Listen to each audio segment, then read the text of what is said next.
Hai guys, ketemu lagi sama aku Rizka Dila. Hari ini ada berita terbaru yaitu Andre Onana kembali bermain kocak setelah melakukan blunder di laga kontra Galatasaray yang membuat MU gagal menang. Sementara Arsenal memastikan diri lolos ke babak 16 besar Liga Champions. Simak selengkapnya di Cetak Gol Harian berikut ini. Kita awali berita hari ini dari hasil pertandingan Liga Champions. Ada MU yang gagal meraih kemenangan atas Galatasaray setelah Andre Onana melakukan 2 blunder. Hasil berbeda justru didapat oleh Arsenal yang mampu menang atas RC Lens setelah dan memastikan diri lolos ke babak 16 besar. Manchester United gagal mendulang poin penuh setelah ditahan imbang Galatasaray dengan skor 3-3. Setan Merah menutup babak pertama lewat 2 gol dari Alejandro Garnacho dan Bruno Fernandes. Sedangkan Galatasaray hanya bisa membalas 1 gol melalui Hakim Ziyech. Meski babak kedua, The Red Devil mampu memperlebar kedudukan melalui Scott McTominay. Sayangnya pasukan Erik ten Hag gagal mempertahankan kedudukan. Saat itu kiper mereka yakni Andre Onana melakukan blunder setelah gagal menghalau sepakan Hakim Ziyech. Pada akhirnya Galatasaray mampu menyamakan kedudukan lewat Muhammed Aktürkoğlu di menit ke-71. Onana mencatatkan rekor sebagai kiper dengan kebobolan terbanyak di Liga Champions.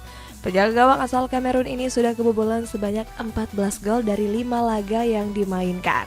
Kini Setan Merah menempati juru kunci grup A dengan baru mengemas 4 poin.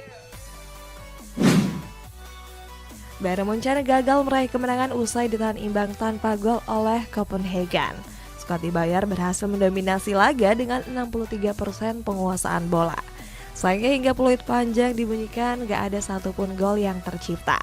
Hasil ini membuat Copenhagen menduduki posisi kedua dengan mengkoleksi 5 poin. Arsenal berpesta gol setelah membantai RC Lens tanpa ampun dengan 6 gol tanpa balas. Di babak pertama, skuad The Gunners sudah menggila dengan melesakkan 5 gol. Gol-gol ini dicetak oleh Kai Havertz, Gabriel Jesus, Bukayo Saka, Gabriel Martinelli, dan Martin Odegaard. Gol penalti dari Jorginho di babak kedua melengkapi pesta gol Arsenal di laga ini. Hasil ini membuat anak asuh Mikel Arteta lolos ke babak 16 besar Liga Champions.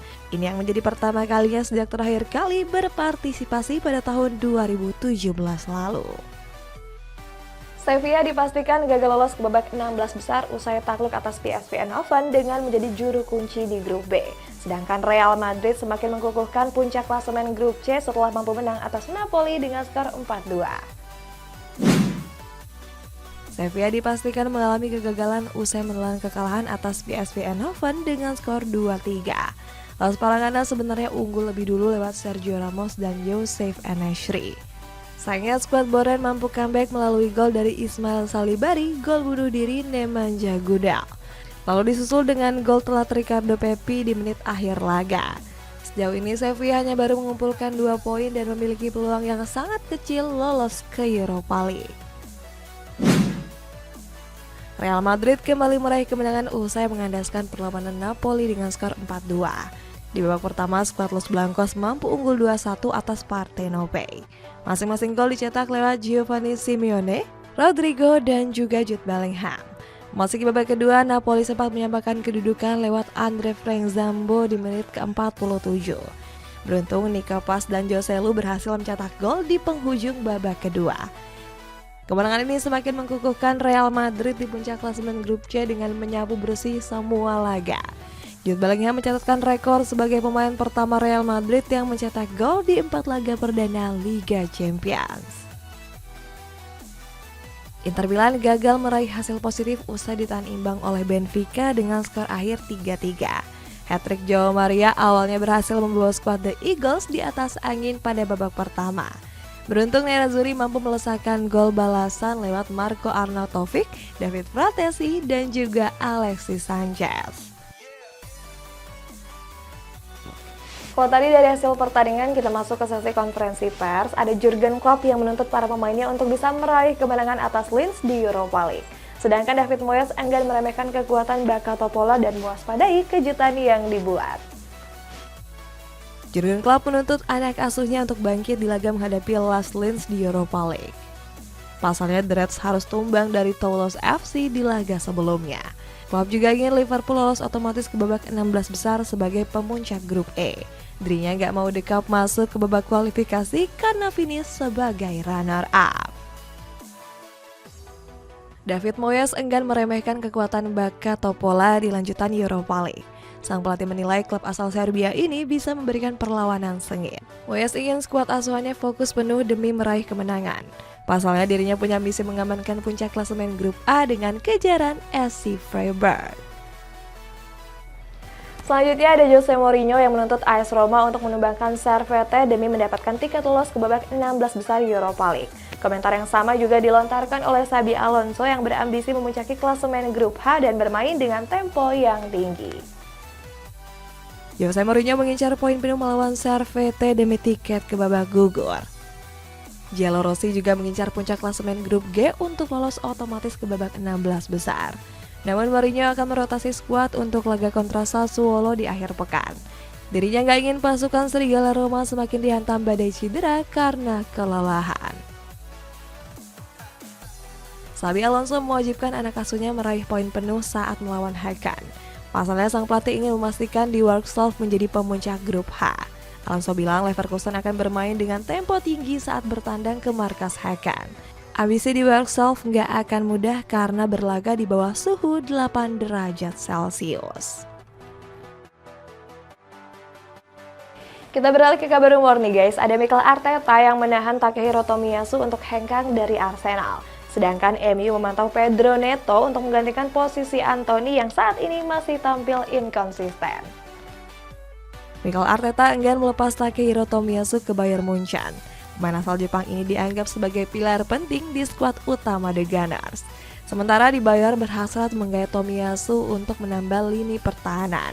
Manajemen FC Hollywood diprediksi akan terus menggoda sang pemain di bursa musim dingin.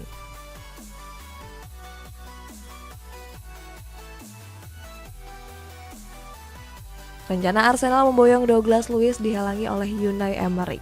Pelatih Aston Villa ini masih ingin mempertahankan sang pemain dalam skuadnya. Emery menilai Luiz akan berperan membawa The Villains ke Liga Champions musim depan. Selain Arsenal, Manchester City dan Newcastle United juga tertarik menggait sang pemain.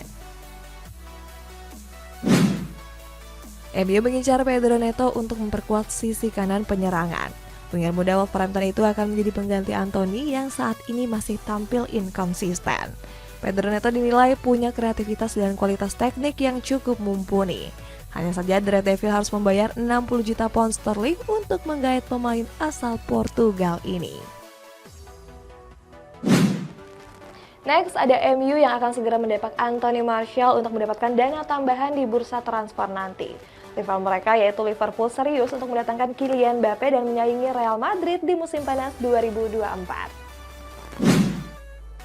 Manchester United ingin melepas Anthony Martial di bulan Januari mendatang. Dilepasnya pemain asal Prancis ini akan memberi setan merah dana tambahan untuk menggait striker anyar. Martial juga punya riwayat cedera kambuhan yang merugikan Erik ten Hag. Pasalnya sang pemain gak bisa sering diandalkan karena terlalu banyak absen. Christian Eriksen dikabarkan mulai diincar berbagai klub dari Liga Arab Saudi. Nama Eriksen mulai tersisih dari starting line up pilihan Erik ten Hag untuk musim ini. MU dirumorkan bakal melepas Eriksen dengan bandrol senilai 17 juta euro. Pemain muda Kobbie Mainoo diprediksi akan segera menggantikan pemain asal Denmark ini. Donny van de Beek siap meninggalkan MU di bulan Januari nanti. Pemain asal Belanda itu mengatakan ingin mendapat jam terbang reguler setelah cabut dari Old Trafford. Sejak bergabung, Van de Beek baru bermain sebagai starter sebanyak 6 kali. Menurut kabar, sang pemain akan kembali ke Ajax Amsterdam dan tengah diincar oleh Villarreal. Liverpool dirumorkan bakal menggait Kylian Mbappe di musim panas 2024. The Reds siap menyaingi Real Madrid untuk memboyong bintang asal Prancis tersebut. Mbappe dikabarkan tertarik bergabung ke Liverpool yang diasuh oleh Jurgen Klopp. Kontrak sang pemain bersama PSG akan berakhir di akhir musim ini. Chelsea siap melepas Armando Broja ke Fulham untuk menggantikan posisi Alexander Mitrovic. Di kabar penutup ada Cristiano Ronaldo yang digugat dari seseorang yang mengalami kerugian karena promosikan Binance. Kerjasama Armando Broja dengan Chelsea nampaknya akan segera berakhir. Manajemen The Blues berencana akan melepas produk asli akademinya tersebut ke klub sekota yakni Fulham. Klub berjuluk The Court Tigers itu memang mencari striker baru usai kepergian Alexander Mitrovic. Sejak kepergiannya, produktivitas gol Fulham mengalami penurunan drastis. Cristiano Ronaldo menghadapi gugatan dari seseorang yang mengalami kerugian akibat promosi Binance. Sebagai informasi, Binance merupakan pertukaran mata uang kripto terbesar di dunia. Seorang yang menuntut meminta ganti rugi dengan kisaran 790 juta pound sterling atau 15 triliun rupiah. Guys, kita masuk ke baca komentar. Ini dari Erwin. Meskipun banyak diterpa badai cedera, Madrid masih bisa menang. Iya guys, kira-kira walaupun Madrid lagi banyak pemain yang cedera, masih bisa menang nggak? Menurut kalian gimana? Komen di bawah ya guys, sampai jumpa!